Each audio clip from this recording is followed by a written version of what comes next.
إلا أن يشاء اللہ۔ 8ویں پارے کا خلاصہ تفسیر پیش کیا جا رہا ہے۔ آغاز میں اللہ تعالیٰ نے اس بات کا ذکر کیا ہے، ہدایت اللہ تعالیٰ کی نعمتوں میں سے ایک بہت بڑی نعمت ہے۔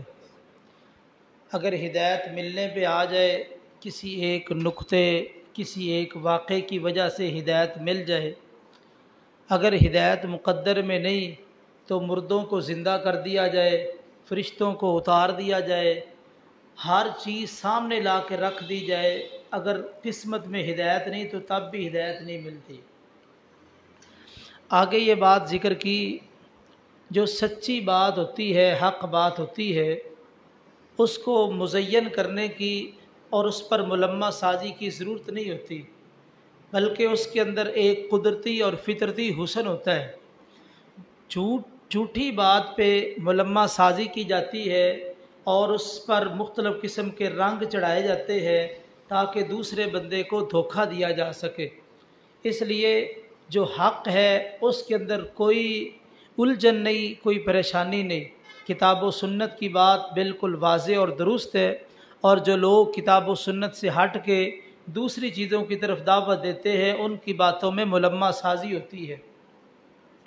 آگے یہ بات ذکر کی کہ وَلِتَصْغَىٰ إِلَيْهِ أَفْئِدَةُ الَّذِينَ لَا يُؤْمِنُونَ بِالْآخِرَةِ۔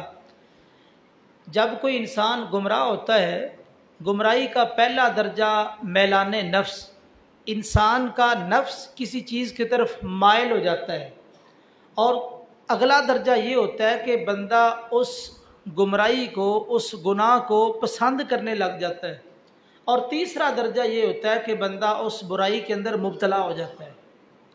تو اس لیے جو پہلا درجہ میلان نفس، یہ انسان کی سوچ ہے، یعنی سوچ بنتی ہے تو نفس مائل ہوتا ہے، تو اس لیے اپنی سوچ پر ہی کنٹرول رکھنا چاہیے تاکہ اگلے مراحل تک پہنچنے سے پہلے ہی انسان اس گناہ سے بچ جائے۔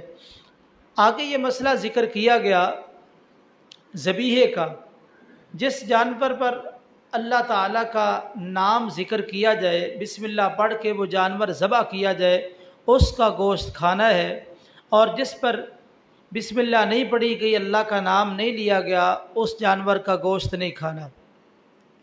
اب سوال یہ ہے کہ جانور کو ذبح کرنا اور بسم اللہ پڑھنا، اگر اللہ کا نام نہ لیا جائے تو جانور حرام کیوں ہو جاتا ہے؟ دیکھیے، اس میں حکم الہی ہے، اللہ تعالیٰ کے حکم کی اطاعت ہے۔ ایک طریقہ بتایا گیا کہ اس طریقے سے جانور کو ذبح کرو گے اور اللہ کا نام لو گے تو وہ تمہارے لیے حلال ہے، کیونکہ حلال و حرام اصول اللہ نے بنائے ہیں، تو وہ طریقہ اگر تم اختیار کرو گے تب جانور حلال ہوگا۔ جانور کے ذبح کے شروع میں جو بسم اللہ پڑھی جاتی ہے، اس سے بھی انسان کے عقیدہ توحید کا اظہار ہے، اللہ کا نام لیا جاتا ہے، اور اللہ کے نام کے اندر برکت ہے، اس برکت کی وجہ سے تمہارے لیے وہ جانور جس کو آپ نے ذبح کیا حلال ہو جاتا ہے۔ تو اس لیے جس آدمی نے بسم اللہ نہیں پڑھی تو اس جانور کے اندر برکت شامل نہیں ہوئی اور وہ تمہارے لیے حلال نہیں ہوا۔ ہاں، اگر کوئی آدمی جانور ذبح کرتے وقت بسم اللہ بھول جائے، مسلمان آدمی ہے، تو جو بھولنے والا اللہ تعالیٰ نے اس امت سے خطا اور نسیان کو ختم کر دیا ہے، تو بھولنے والا ایسے ہی ہے جیسے پڑھنے والا ہے، کیونکہ نسیان انسان کی زندگی کا ایک حصہ ہے۔ کفار کو یہ اعتراض تھا کہ یہ جو جانور خود مارتے ہیں، ذبح کرتے ہیں، اس کو کھا لیتے ہیں، جس کو اللہ مارتا ہے اس کو نہیں کھاتے، یعنی جو طبی موت مر جاتا ہے اس کو نہیں کھاتے۔ تو اس کا جواب یہ ہے، جانور کے اندر جو خون ہوتا ہے جو ذبح کے وقت بہتا ہے، اس کو دم مسفوح کہتے ہیں۔ یہ خون انسان کے لیے نقصان دہ ہے، یہ اتنا نقصان دہ ہے کہ اس انسان کا معدہ اس کو ہضم بھی نہیں کر سکتا، اور اس کے اندر بہت سے زہریلے مادے ہوتے ہیں۔ تو یہ خون جب تک جانور کے جسم میں رہے گا تو اس وقت تک وہ پاک اور صاف نہیں۔ اس میں ایک مزید بھی خرابی ہے، یہ قلیل لوگ اس خرابی کو جانتے ہیں، وہ یہ ہے کہ عام طور پہ قربانی کے موقع پر یہ قصائی جو ایک تو تجربہ کار ہیں، کچھ نا تجربہ کار وقتی کسائی بنے ہوتے ہیں۔ ان کا طریقہ کار کیا ہوتا ہے؟ یہ جانور کو ذبح کرتے ہیں، ذبح کر کے اس کے اندر جو حرام مغز ہوتا ہے، پیسے چھری پھیرے حرام مغز تک، تو اس کا خون نکلنے دے، کیونکہ جانور کے اندر خون نکلے گا تو وہ پاک ہوئے گا۔ حرام مغز کو چھری کی نوک مارتے ہیں۔ کبھی آپ نے تجربہ کیا ہو جب اس حرام مغز کو چھری کی نوک ماری جاتی ہے تو جانور تڑپتا ہے، اور چھری کی نوک جب اس پہ لگتی ہے تو اکثر اوقات جانور دماغی موت مرتا ہے، آپ کے ذبح کی وجہ سے وہ موت نہیں ہوا، خون نہیں نکلا اچھی طرح، تو جانور کے اندر وہ بیماریاں باقی رہ جاتی ہے۔ اس لیے یہ طریقہ درست نہیں ہے۔ حرام مغز سے پہلے تک آپ اس کو کاٹے، ذبح کرے اور اس کے بعد خون نکلنے دے۔ جب خون مکمل نکل جائے گا اس وقت جانور آپ کے لیے حلال ہو جائے گا۔ آگے اللہ تعالیٰ نے یہ بات ذکر کی ہے، أَوَمَنْ كَانَ مَيْتًا فَأَحْيَيْنَاهُ، ہماری جو زندگی ہے، یہ جسم کے اندر روح موجود ہے تو ہماری زندگی ہے، اگر روح نکل جائے تو ہم مردہ ہے، لاشا ہے، یہ جسم اس کی کوئی حیثیت نہیں ہے۔ جس طرح ہماری جسم کے لیے روح کی حیثیت ہے، اسی طرح روح کے لیے آگے کتاب و سنت کی روشنی کی ضرورت ہے۔ اگر آپ اس روح کو کتاب و سنت کی روشنی نہیں دیں گے تو یاد رکھیے ہماری روح مردہ ہے، میتن۔ اور جب کوئی چیز اپنا کام چھوڑ دے ہم اس کو پھینک دیتے ہیں۔ مثلا پھلدار درخت ہے، پھل دینا چھوڑ دے ہم اس کو کاٹ دیتے ہیں۔ جانور دودھ دینا چھوڑ دے ذبح کر دیتے ہیں یا کسائی کو بیچ دیتے ہیں۔ جو چیز اپنا کام چھوڑ دے اس کو اپنے پاس نہیں رکھا جاتا، اس کو کسی ٹھکانے لگا دیا جاتا ہے۔ تو اس لیے جب روح قرآن و حدیث سے روشنی حاصل نہ کرے، اس روح کو قرآن نے مردہ کہا ہے۔ جب روح مردہ ہو گئی تو یہ چلتے پھرتے لاشیں ہیں جو قرآن و سنت کی روشنی سے محروم ہے، یہ انسان نہیں ہے۔ ایک حدیث میں نبی کریم صلی اللہ علیہ وسلم نے فرمایا کہ اللہ تعالیٰ نے جب انسانوں کو پیدا کیا تو یہ تاریکی میں تھے، اس کے بعد اللہ نے اپنی روشنی ڈالی۔ جن جن انسانوں پہ اللہ کی روشنی پڑی دنیا میں ضرور وہ ہدایت حاصل کریں گے، اور جو اس وقت روشنی سے محروم رہے دنیا کے اندر بھی وہ ہدایت سے محروم رہیں گے۔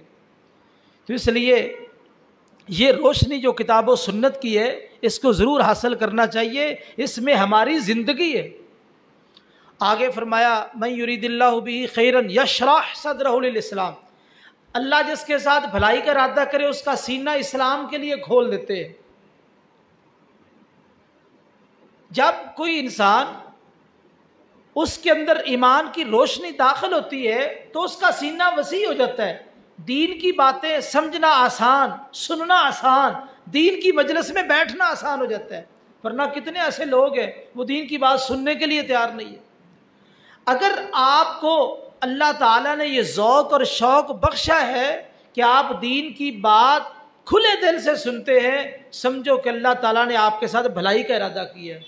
اور جو لوگ دین کی باتیں سننے کے لیے تیار نہیں، وہ خوش نہ ہوں کہ ہم بڑا کمال کر رہے ہیں، بلکہ اللہ نے ان کے ساتھ بھلائی کا ارادہ ہی نہیں کیا۔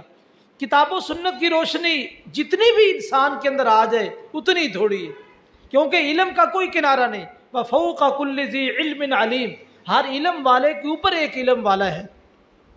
آگے اللہ تعالیٰ نے یہ بات ذکر کی مشرکوں کے حوالے سے۔ مکہ کے مشرکوں نے بعض جانوروں کو حلال کر لیا، بعض کو حرام کر لیا، اور پھر اپنے مال میں سے ان کے لیے کچھ حصہ متعین کرتے، کچھ اللہ کے لیے متعین کرتے، کچھ جانوروں کے لیے اور کچھ بتوں کے لیے متعین کر دیتے۔ اب ہوتا یہ بتوں کا حصہ اللہ کی طرف تو نہیں آ سکتا، یہ بہت بڑا جرم ہے، لیکن اللہ کا حصہ بتوں کی طرف چلا جائے تو کوئی حرج نہیں۔ یعنی یہ انداز تھا ان مشرکین مکہ کا، طریقہ کار تھا کہ وہ اللہ کا حصہ ادھر نہیں آنے دیتے، ادھر کا حصہ ادھر چلا گیا تو کوئی حرج نہیں۔ تو پتہ یہ چلا کہ مشرکین نے یہ جو اپنی طرف سے عقائد اور نظریات بنا رکھے تھے، اس سے ہمیں یہ نقطہ ملا کہ حلال و حرام یا دین سازی یہ کسی انسان کا کام نہیں ہے، یہ اللہ کا کام ہے۔ اللہ نے دین سازی کی ہے، انسان اگر دین سازی کرے تو وہ کامل نہیں، کیونکہ انسان بذات خود ناقص ہے، خلق الانسان ضعیفا، انسان کمزور ہے۔ دین سازی اللہ کا کام ہے، اس لیے جو اللہ نے دین سازی کی ہے اسی کو قبول کر لو۔ آگے یہ مسئلہ بیان کیا، وَآتُوا حَقَّهُ یوم حصادی، جس دن فصل کاٹو اسی دن اس کا حق ادا کر دو۔ تو یہ فصل کے حوالے سے برانی زمین ہو جہاں بارش کا پانی لگتا ہے 10 منوں میں سے 1 من، اور جہاں مشقت کے ساتھ پانی لگایا جاتا ہے وہاں 20 منوں میں سے 1 من، یہ عشر نکالنا ہے۔ اس کے علاوہ زکوٰۃ کے حوالے سے 10ویں پارے کے اندر اس کے مسائل آئیں گے۔ آگے اللہ تعالیٰ نے یہ بات ذکر کی ہے، مشرکین ایک اعتراض کرتے تھے کہ لو شاء اللہ ما اشرکنا، دیکھو بھئی اللہ طاقتوں والا ہے، قوتوں والا ہے، اگر اللہ نہ چاہتا تو ہم شرک نہ کرتے، اللہ نے چاہا تو ہم نے شرک کیا ہے، یعنی وہ تقدیر کا سہارا لیتے۔ تو بات یہ ہے اصل میں اللہ تعالیٰ نے کفر اور ایمان دونوں راستے سامنے رکھ دیے۔ اب اللہ نے تمہاری عقل کو چیک کرنا ہے کہ تمہاری عقل کس کو اختیار کرتی ہے۔ تمہارے سامنے عرق گلاب بھی ہے اور تمہارے سامنے پیشاب بھی ہے، تمہاری عقل کی آزمائش ہے کہ تم کس کو اختیار کرتے ہو۔ آگے اللہ تعالیٰ نے حرام چیزوں کا ذکر کیا، شرک حرام ہے، ماں باپ کو ستانا حرام ہے، اور اسی طرح فواحش بے حیائی کے کام حرام ہے، بدکاری حرام ہے، اولاد کو قتل کرنا حرام ہے، اور اسی طرح اللہ تعالیٰ پر جھوٹ باندھنا حرام ہے۔ یہ حرام چیزوں کا ذکر کیا۔ آگے اللہ تعالیٰ نے صراط مستقیم کا ذکر کیا، وَأَنَّ هَذَا صِرَاطِي مُسْتَقِيمًا فَاتَّبِعُوهُ وَلَا تَتَّبِعُوا السُّبُلَ۔ نبی کریم صلی اللہ علیہ وسلم نے سنن ابن ماجہ کے اندر حدیث ہے، ایک لمبی لکیر کھینچی، اس کے دائیں 2 لکیریں بائیں 2 لکیریں، آپ نے فرمایا ھذا سبیل الشیطان، ھذا سبیل الشیطان، ھذا سبیل الشیطان، ھذا سبیل الشیطان، یہ 4 لکیریں شیطان کے راستے۔ فرمایا یہ جو درمیان میں راستہ ہے نا، وَأَنَّ ھذا صِرَاطِي مُسْتَقِيمًا، یہ میرا سیدھا راستہ ہے۔ پتہ چلا حالانکہ آپ یہ تو فرما چکے کہ 73 فرقے ہوں گے، ایک فرقہ نجات پانے والا، باقی جہنم میں جانے والے، یا آپ نے جو 4 لکیریں کھینچی ہے، بیچ میں ایک لمبی لکیر کھینچی ہے، یہ بتانے کے لیے کہ ایسے لوگ بھی آئیں گے جو کہیں گے 4 مذہب 4 مسلک بر حق ہے، 4 مسلک بر حق ہے، حق کسی کے پاس بھی نہیں ہوگا۔ حق کون سا ہے؟ حق کتاب و سنت کا نام ہے، کتاب و سنت کا نام حق ہے، اس کے علاوہ کسی چیز کا نام حق نہیں۔ آگے اللہ تعالیٰ نے یہ بات ذکر کی، قل ان صلاتی و نسکی و محیای و مماتی للہ رب العالمین، کہہ دیجئے میری نماز، میری قربانی، میری زندگی، میری موت سب اللہ رب العالمین کے لیے۔ دیکھیے ہماری پوری زندگی کا مقصد اللہ کی رضا ہے، اللہ راضی ہو جائے، اللہ خوش ہو جائے، اور اسی لیے ہمارا جو ہر عمل ہے وہ اللہ کی رضا کے لیے ہے۔ ہمارا یہ بیٹھنا، دین کی باتیں سننا، تراویح پڑھنا، نماز پڑھنا، صدقہ خیرات، روزے رکھنا، ایک ایک عمل کا مقصد اللہ کی رضا ہے۔ تو پوری زندگی جب مقصد اللہ کی رضا ہے تو ہمارے جملہ معاملات کے اندر اللہ کی رضا شامل ہو جائے، اور خوش نصیب وہ انسان ہے جس کا ہر لمحہ اللہ کی رضا میں گزرتا ہے۔ آگے اگلی صورت میں اللہ تعالیٰ نے سورہ اعراف کے اندر پہلی بات یہ ذکر کی، اتبعوا ما انزل الیکم من ربکم، جو آسمان سے تمہارے لیے دین اتارا گیا اس کی پیروی کرو، اس کے علاوہ کسی اور کی پیروی نہ کرو۔ کیوں؟ دنیا کے اندر اصول ہے، جس آدمی نے موبائل ایجاد کیا ہے ساتھ اس نے ایک بک بھی لکھی ہے، اس کو استعمال کرنے کا طریقہ یہ ہے، آپ کوئی گاڑی خریدتے ہیں ساتھ آپ کو ایک بک ملتی ہے، اس کو استعمال کرنے کا طریقہ، فوائد نقصان، یہ وہ ساری باتیں اس میں لکھی ہوتی ہے۔ اب جس نے گاڑی ایجاد کی اس نے ساتھ وہ بک بھی تیار کی کہ اس کے فوائد نقصان، یہ طریقہ اس انداز سے آپ اس کو استعمال کریں گے تو آپ کے لیے مفید ہے۔ اسی طرح الذی اعطی کل شیء خلقہ ثم ہدی، میرے اللہ نے یہ مشینری 5-6 فٹ قد والی بنائی ہے تو اللہ تعالیٰ نے اس کے لیے ایک بک بھی بھیجی ہے، اس کو اس کے مطابق استعمال کرو گے تو فائدے ملیں گے، اگر آسمانی بک چھوڑ دو گے تو اس مشینری کو تباہ کر بیٹھو گے۔ آگے اللہ تعالیٰ نے یہ بات ذکر کی ہے، مخالفت رسول کے 2 بڑے نقصان یہ ہے، وَكَمْ مِنْ قَرْيَةٍ أَهْلَكْنَاهَا، ایک تو یہ ہے کہ رسولوں کی مخالفت کی وجہ سے ہم نے کتنی بستیوں کو ہلاک کر دیا، رسولوں کی مخالفت کی وجہ سے بستیاں تباہ ہو گئی۔ اس سے نقطہ یہ ملا جو رسول کی مخالفت کرنے والا ہے وہ شخص کبھی بھی بے خوف نہ ہو، اس پر کسی وقت بھی اللہ کا عذاب آ سکتا ہے۔ دوسری بات، رسولوں کی مخالفت کا نتیجہ یہ ہے والوزن یومئذ الحق، قیامت والے دن جب میزان قائم ہوگا اس وقت ان کے نامہ اعمال میں کچھ نہیں ہوگا۔ یہ رسولوں کی مخالفت کرنے والے کیا کہیں گے؟ لو تسویٰ بہم الارض، کاش زمین کو برابر کر دیا جائے، ہمارا حساب و کتاب ہی نہ ہو، لیکن ایسا ممکن نہیں ہے۔ آگے اللہ تعالیٰ نے آدم علیہ السلام کا قصہ ذکر کیا، تو جب ان کو بنایا گیا اللہ نے ان کو علم دیا، سجدے کا حکم دیا گیا فرشتوں کو، ابلیس نے انکار کر دیا۔ ابلیس نے ایک دلیل دی، ابلیس کیا کہتا ہے؟ انا خیر منہ، میں اس سے کیا ہوں؟ بہتر ہوں۔ سب سے پہلے ابلیس نے قیاس کیا ہے۔ یاد رکھیے قیاس کی دو قسمیں ہیں، ایک قیاس وہ ہوتا ہے جو اصولوں کی بنیاد پہ ہے، وہ درست ہے۔ مثلا ہم قیاس کرتے ہیں شراب حرام ہے، اسی طرح بھنگ حرام ہے، باقی نشے حرام ہے، تو ہم قیاس کرتے ہیں بھنگ کو شراب پہ۔ دیکھو شراب کے اندر بھی نشہ، بھنگ میں بھی نشہ، یہ ہم قیاس کر رہے ہیں، ایک مقیس ہے ایک مقیس ہے۔ شراب پہ ہم اس بھنگ کو قیاس کر رہے ہیں، علت کیا ہے؟ علت نشہ ہے، اس میں بھی نشہ اس میں بھی نشہ، حکم کیا ہے؟ وہ بھی حرام یہ بھی حرام، یہ قیاس جائز ہے۔ اسی طرح بے شمار قیاس کی مثالیں ہیں، لیکن یہ جو قیاس ہے جو شیطان نے کیا ہے یہ قیاس مع الفارق، بیکار قیاس ہے۔ اس نے کہا انا خیر منہ، میں سے بہتر ہوں۔ دلیل کیا ہے؟ خلقتنی من نار، تو نے مجھے آگ سے پیدا کیا ہے، وخلقتہ من طین، اس کو تو نے مٹی سے پیدا کیا ہے۔ دیکھو آگ اور مٹی کا مقابلہ کرو، آگ ہر چیز کو جلا دیتی ہے اور مٹی سے پھل نکلتے ہیں، پھول نکلتے ہیں، غذائیں نکلتی ہیں، جانوروں کے لیے چارہ نکلتا ہے۔ مٹی افضل ہوئی کہ آگ افضل ہوئی؟ کیا خیال؟ اسی طرح آگ میں تیزی ہے، مٹی میں سکون اور اطمینان ہے، تو بہتر کون سی چیز ہے؟ مٹی۔ تو اس لیے یہ قیاس مع الفارق ہے۔ اور اسی طرح یہاں قیاس کی ضرورت نہیں تھی کیونکہ نص کے مقابلے میں قیاس نہیں، حکم یہ تھا کہ آدم کو سجدہ کرو، آدم کو سجدہ کرو، حکم یہ تھا۔ اب اس نے قیاس کیا، نص کے مقابلے میں قیاس کی کوئی حیثیت نہیں ہے۔ اور اسی طرح ابلیس نے جو معصیت نافرمانی کی ہے وہ ایک نافرمانی نہیں تھی، اس کے اندر کئی نافرمانیاں تھیں۔ ایک تو یہ ہے کہ اس نے تکبر کیا، آدم کو حقیر سمجھا، تکبر کیا۔ دوسرا اس اپنی غلطی پہ نادم نہیں ہوا، شرمندہ نہیں ہوا، بلکہ اس نے اپنی غلطی اللہ پہ ڈال دی کہ اللہ نے مجھے گمراہ کیا ہے۔ اور اسی طرح اس نے توبہ نہیں کی، اس نے اپنی غلطی کو تسلیم بھی نہیں کیا اور توبہ بھی نہیں کی، تو کئی معصیتیں اس کے اندر جمع ہو گئی۔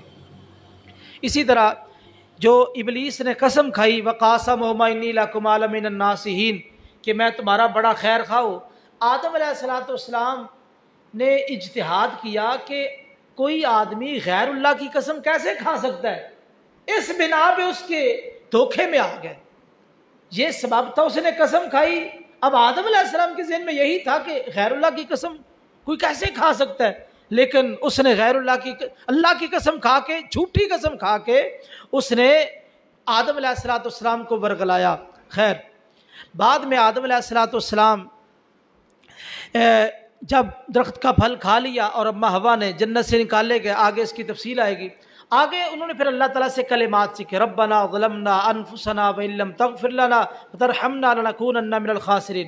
دیکھو غلطی آدم علیہ السلام سے ہوئی، وہ اپنی غلطی پہ نادم ہوئے، اپنی غلطی کو تسلیم کیا، غلطی کی نسبت اپنی طرف کی، شیطان نے اللہ کی طرف کی، فبما اغویتنی، تو نے مجھے گمراہ کیا۔ آدم علیہ السلام نے غلطی کی نسبت اپنی طرف کی، ثابت ہوا غلطی کی نسبت اپنی طرف کرنی چاہیے، ادب کا یہ تقاضا ہے۔ اور اسی طرح دو لفظ بولے، تغفر لنا وترحمنا، اے اللہ تو نے معاف نہ کیا، رحم نہ کیا۔ تو استغفار جو ہوتا ہے یہ ہوتا ہے ازالت السیئات، برائیوں کو ختم کرنا، اور جو رحمت ہوتی ہے وہ ہوتے آسمان سے کسی چیز کا نزول، تو جب برائی ختم ہو جائے گی تو رحمت جگہ لے لے گی، ظاہر بات جب برائی ختم ہوگی رحمت وہ جگہ پکڑ لے گی۔ آگے فرمایا کہ یا بنی آدم لا یفتننکم الشیطان، بندے کو کوئی گالی دے دے بندہ برداشت کر لیتا ہے، لیکن آپ کسی کے ماں باپ کو گالی دے بندہ گوارا نہیں کرتا۔ یہ ماں باپ کا دشمن ہے۔ اللہ تعالیٰ نے کہا دیکھو بھئی تمہارے ماں باپ کا دشمن ہے، تم کیسے بیٹے ہو ماں باپ کے، تم اپنے ماں باپ کے دشمن سے دوستی کر رہے ہو۔ آگے لباس کی بات ذکر کی۔ لباس جو ہوتا ہے اس کا ایک فائدہ تو یہ ہوتا ہے کہ انسان کے اعضاء کو ڈھانپ لیتا ہے، اور دوسرا فائدہ یہ ہے کہ لباس ایک زینت ہے، لباس خوبصورتی ہے، زینت ہے۔ اور اسی طرح ایک ظاہری لباس ہے، ایک باطنی لباس تقوی، فلباس التقوی ذالک خیر، یہ باطنی لباس تقوی ہے۔ تو اس لیے جس طرح ظاہری لباس کا اہتمام کرتے ہو، باطنی لباس تقوی کا بھی اہتمام کرو، کیونکہ رمضان کی آمد کا یہ مقصد ہے اپنے دلوں میں اللہ کا ڈر پیدا کر لو۔ اور آگے چل کے بہت ہی خوبصورت بات کہی ہے، اچھے لوگوں کے اندر بھی بسا اوقات ہلکی پھلکی دل میں کوئی میل کچیل ہوتی ہے۔ کوئی بندہ کہہ سکتا ہے میرے دل میں کوئی میل کچیل نہیں ہے، بہن بھائیوں کے بارے میں، دوستوں کے بارے میں چھوٹی چھوٹی باتیں کوئی میل کچیل ہلکی پھلکی ہوتی ہے۔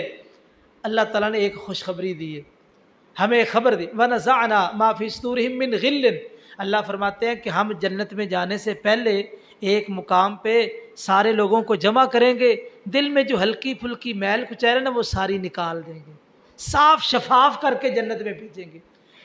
اس میں ایک نقطہ ملا کہ انسان اپنی طرف سے تو کوشش کرے، پھر بھی اگر کوئی ہلکی پھلکی میل کچیل رہے گی تو اللہ اپنے فضل سے وہ دور کر دے گا۔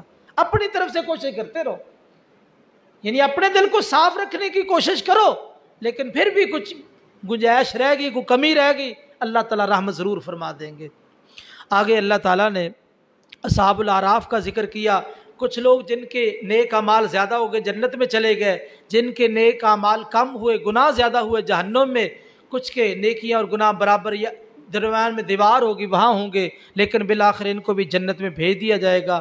آگے اللہ تعالیٰ نے انبیاء کے قصص ذکر کیے ہیں، انبیاء نے آ کے اپنی قوموں کو دعوت دی، لیکن قوموں کو یہ بات سمجھ نہ آئی، الٹے انبیاء کو مختلف قسم کے الزامات، آگے تفصیل کے ساتھ ان کے واقعات آ رہے ہیں۔